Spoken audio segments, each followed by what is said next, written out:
for a story. Uh, okay, there's Ada. Stay sharp. God only knows what's down here. Yeah.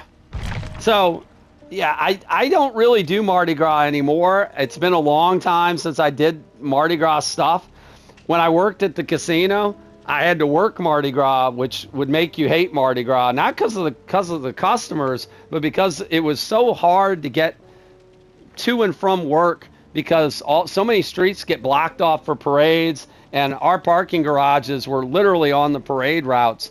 So you had to leave for work 2 and 3 hours before your shift and get there 2 and 3 hours early, or else you would get caught in traffic. And because those were blackout days that you couldn't call out, and or if you were late or you missed the day and you didn't show or whatever, you would get I literally from where I live, which is it's close to an hour from downtown New Orleans. I could have walked there faster sometimes than the traffic would be. And the garages would always be full because they would open up the garages that were supposed to be for employees only, and they would open them up for general public because the casino was greedy and wanted to make an extra $30 and didn't worry about whether or not half their dealers couldn't get into to their shifts, to deal to people to keep them happy. You've been there for Mardi Gras, not fun. Like I said, it's one of those, once you do Mardi Gras and you do the entire experience, then you've done it. And I mean, if you're a young man, which I'm not anymore, and you do Mardi Gras, that's a different story. But at my age, I couldn't even fathom doing anything like that again, because it was just, it's just so much. The traffic and the people and the crowds and the noise and everything. And let's be honest, New Orleans is not really a safe city. It is not known for its safety. If you don't drink, it wouldn't be fun. Yeah, I don't drink. So now I will say this. I did do Mardi Gras once in my entire life. Did I do Mardi Gras Day?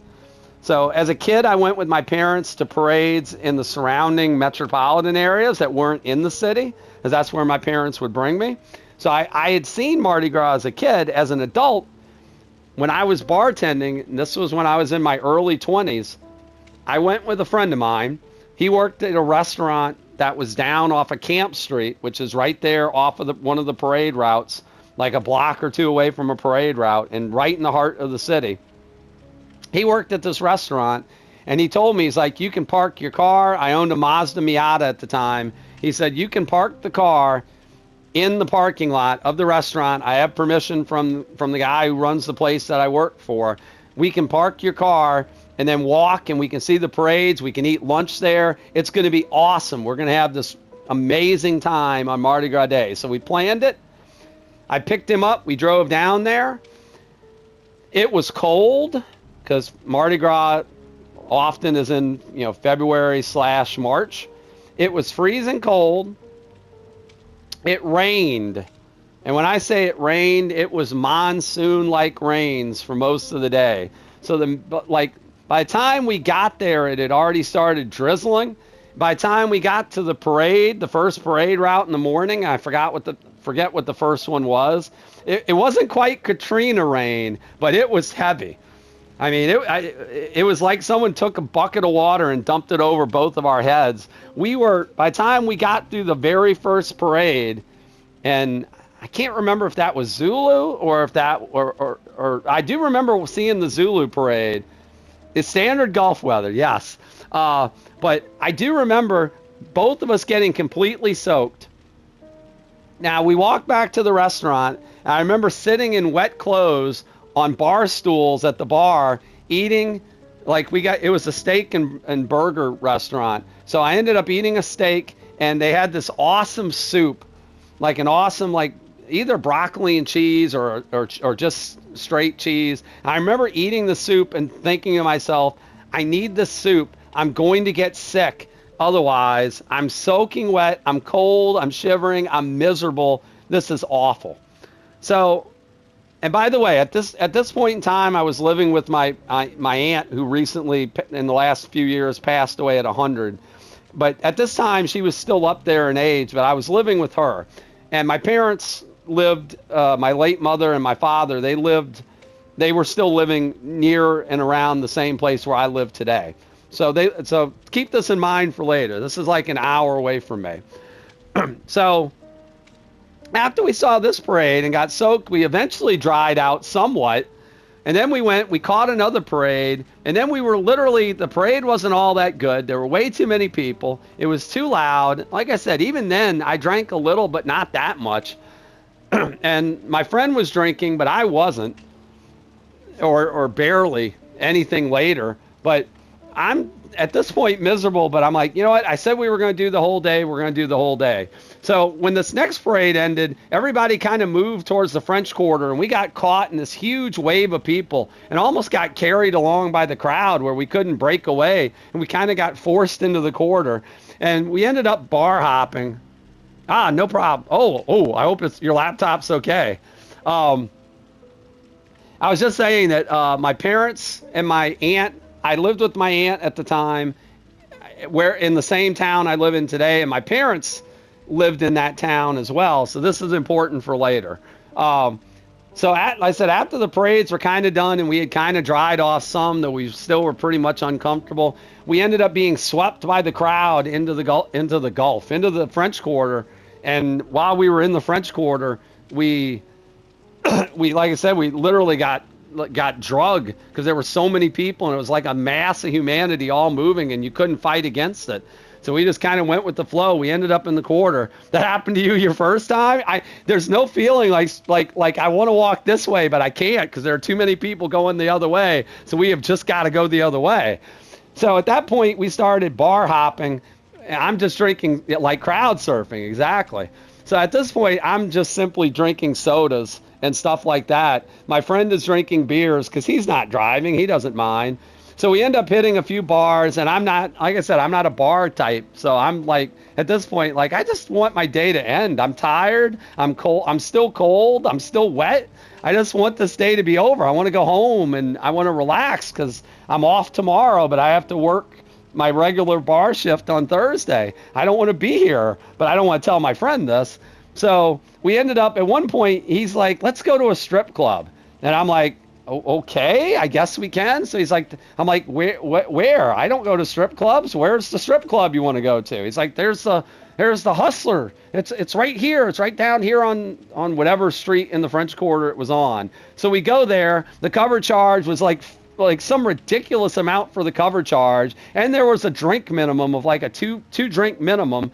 So I get my 2 drinks, which are not included in the cover charge. You remember the Hustler? I think that was the strip club. I think it was the Hustler strip club. So they had some stupid cover charge. The drinks weren't included. You had to get it. You had to order so many drinks, like a 2 drink minimum, just to be in there. And we go in there, and it's literally, no offense. Okay, no offense to the professional ladies that were working that day, but let's just say the A squad didn't show up to work for Mardi Gras evening. This was more like the C squad. I just remember going, you would think that this would be like much better strippers than what we have here. And I remember being completely unimpressed. I'm like, I can see better than this on HBO at home. I don't need to be, I just paid. I remember looking at my friend. I'm like, we paid all this money to get in here, and look at what we're dealing with. I'm like, I think I could see visible. Yeah, Skinamax was better. I'm like, I think I could see better visible. Like this woman in front of us has visible scars. What's going on here? This isn't sexy or attractive or anything. This is a disaster. This is just money we're out of pocket. So finally, it's late. It's like 9 o'clock. 9:30. My friend is about hammered to the moon, and I'm like, it's time. We got to go. So he's like, all right, let's go. So we trudge back all this way back to the car, which is still thankfully in the parking lot. We work our way through Mardi Gras traffic, which even late at night, leaving the city was still pretty bad at the time. They used to do stuff with food in the Hustler. Thankfully, they didn't do anything with anything we drank, hopefully. So I bring my friend home, and then I start heading home. Now, to get from New Orleans to where I live, you have to cross something called the Spillway, the Bonnie Carey Spillway. And this is a long bridge that's about 9 miles long, I guess, 9 to 10 miles long. that's over water. There are no exits. There are no turnoffs. You have a shoulder, but that's it. You don't have any, other than that, you're just out there. And I'm in my Mazda Miata, driving back. Yeah, it goes over those tiny marshy islands and the swamp and the marsh. Yep. And as I'm driving, all of a sudden I hear, and I'm like, what is that noise? I'm like, that's coming from my car. What is coming from my car? So I pulled over on the side on the shoulder, and I get out of my car, and I look at my back rear tire is flat. And I don't know what happened, if I ran over something. Because it wasn't flat when I left to drop my friend off. So I must have hit something in the road and had a blowout of some type. I didn't feel it necessarily, but I want to say I felt something when I started hearing the noise. But now all of a sudden I'm over the spillway, and this is pre-cell phone, when everybody had a cell phone. I didn't have a cell phone. So I'm like, all right, I'm stuck here. I have two options. I'm out in the dark, and I'm watching cars going by at like 80 to 90 miles an hour on this bridge where the shoulder is narrow and the tire is flat on the driver's side rear, not the passenger side. So to change it, I kind of have to get almost into the road. And I'm like, this is a recipe for me getting hit and killed. I'm just going to walk. I wasn't on the bridge that long. And the one thing you don't realize when you're in a car and you're doing 60 to 70 miles an hour is that, yeah, and you're right, they don't care about the speed limits in Louisiana. And I'm thinking it's Mardi Gras night. People are going to be hammered. Yes, Enzo, this is story time. This is the worst Mardi Gras day ever. So you missed the part about me and my friend getting soaked in the rain, freezing to death, getting crowd swept, paying like a $50 cover charge at a terrible strip club with C-level strippers, not even the A class. The A team and the B team stayed home for Mardi Gras Day, and 2 drink minimums and overpaid, watered down Crown Royal, which is what I was drinking, and me dropping my friend off. Yes, the Ada background music is always good for story time. But I've gotten my flat tire at this point. So at this point, again, pre-cell phone, I can't call anybody. I'm like, I'm going to have to get to a payphone. Now, I also want to point out, this is pre-ATMs everywhere, and this is this is back when people still mainly did cash. You know, there were no cell phones, no Uber, no ATMs, none of this stuff. So I end up walking. I'm like, how long could it be? How far? I really wasn't on the bridge that long, except, again, when you're going 70 miles an hour, it's pre-payphones. Now, yeah, exactly. We were passenger pigeon back then, Enzo. That's how long ago it was. That's how old I am. So I'm having to walk back, and I keep thinking, I'm like, was I really this far out on the bridge? Well, I guess I was, because as it turns out, by the time my car came to a halt, it was pretty much about halfway across between one exit closer to my house and the last exit back towards Kenner, which is one of the suburbs of New Orleans. So I walked for literally like an hour and a half to 2 hours. It took forever. And it started raining again. So I'm walking in the rain against traffic, getting soaked. Again, it's cold, so I'm freezing. I'm wet. My feet are wet. My socks are wet. My shoes are wet. My clothes are wet.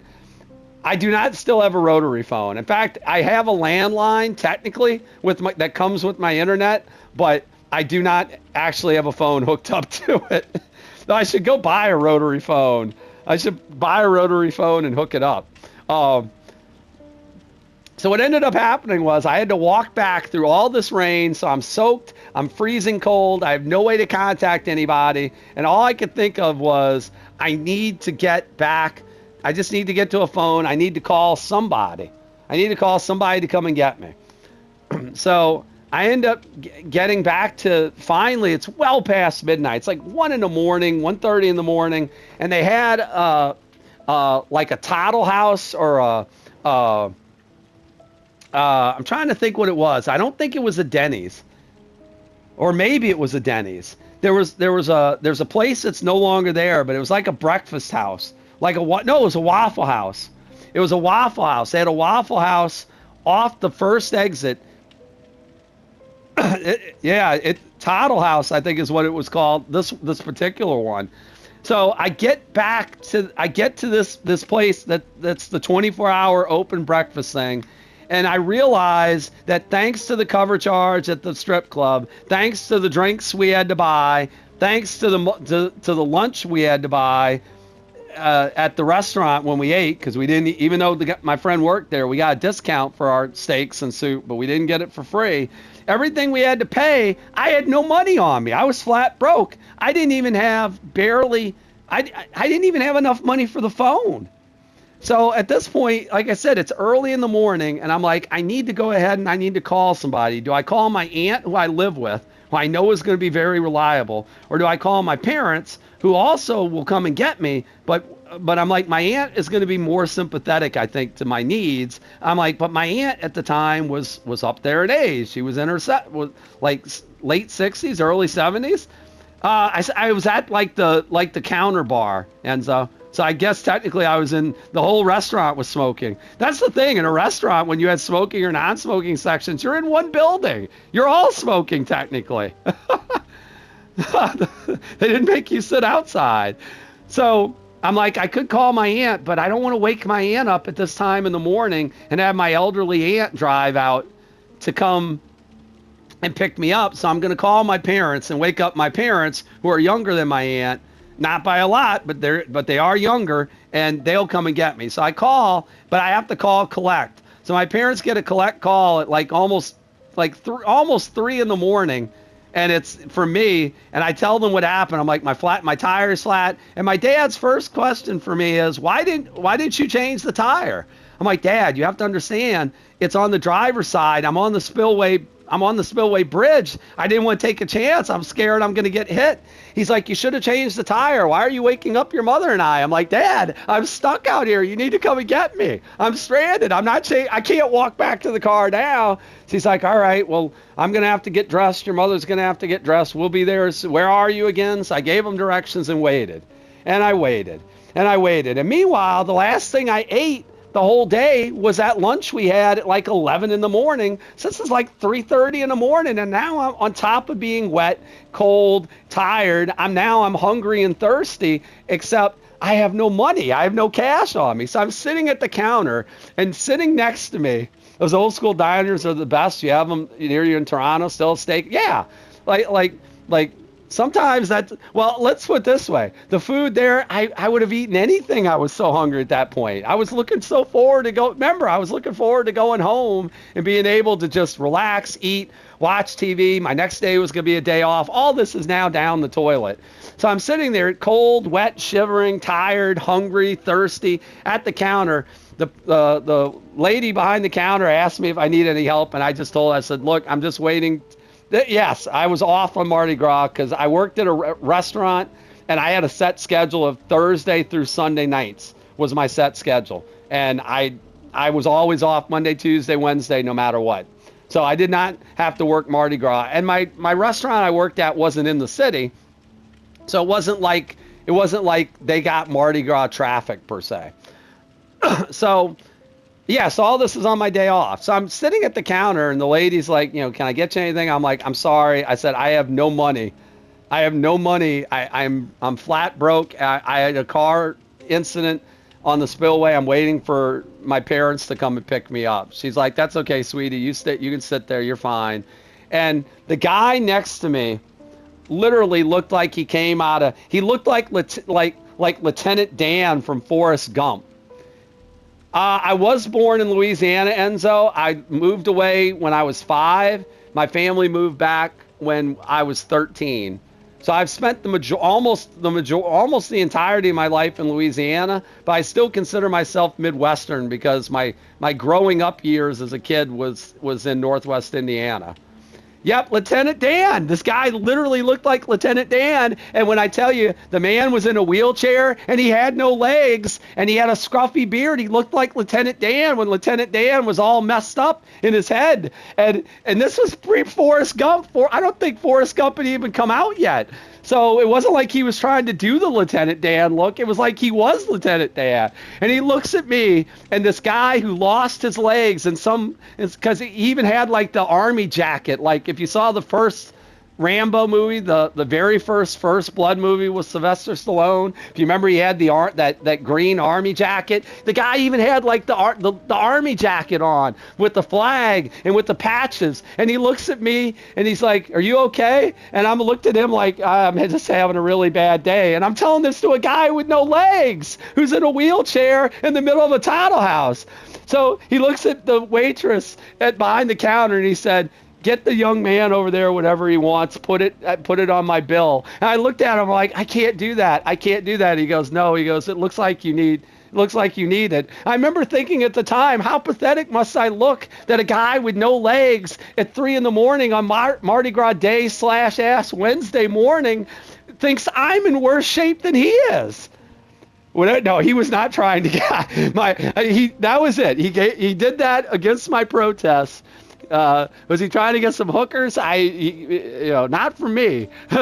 So I'm in such bad shape. I've apparently looked so bad that I've got this poor soul has looked at me and decided I'm in a more pathetic position than he's in, that I'm struggling more than he is, and that I need the help more than him.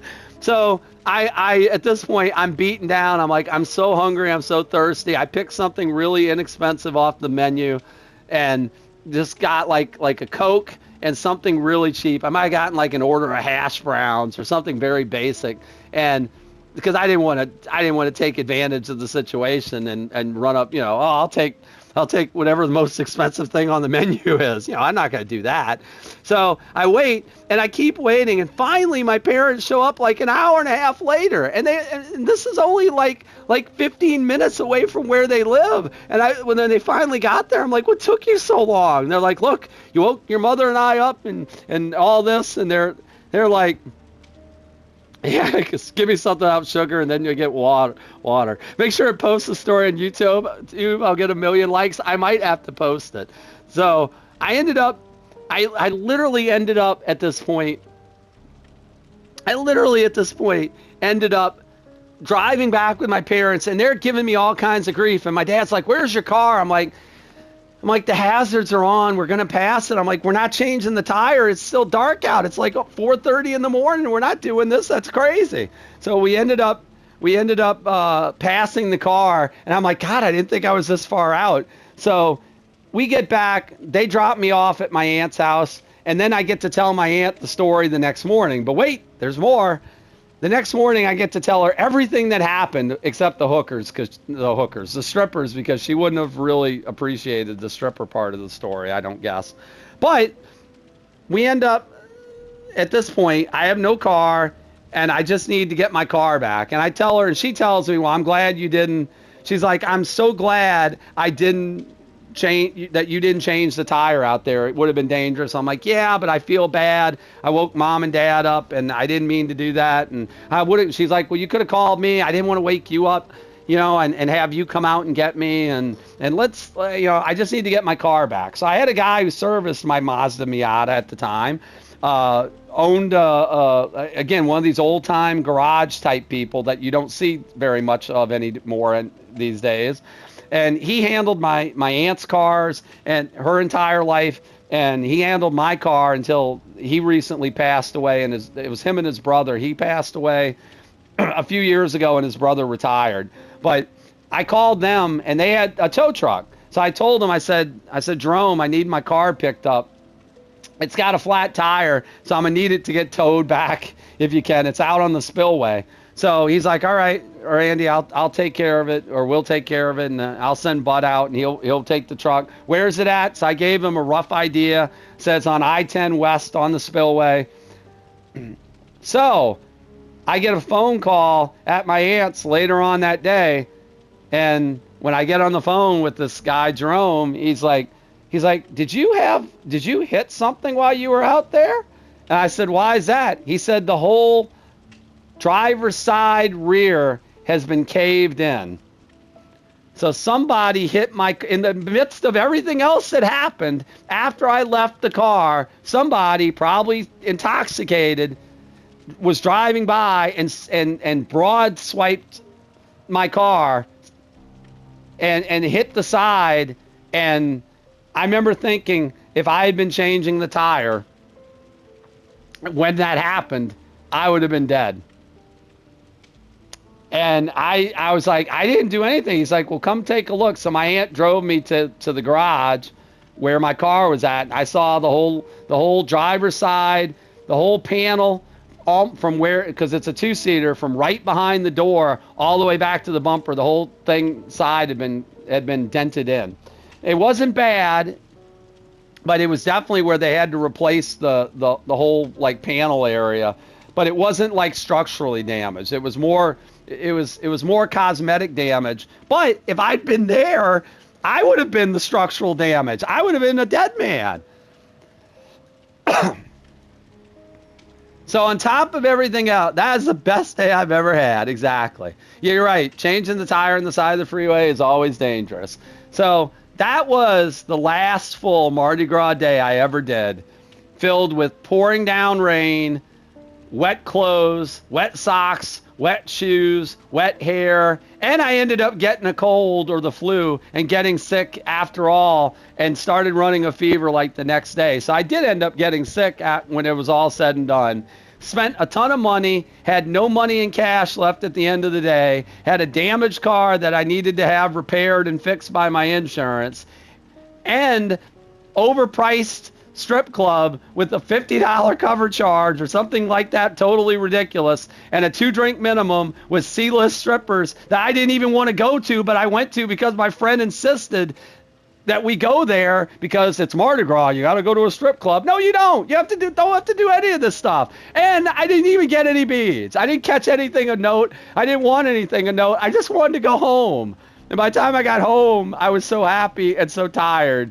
And that was the best Mardi Gras day I ever had, because it was the last Mardi Gras day experience I ever had. My next one would be my best one ever, but I don't think they'll be, at my age, I don't think they will be one.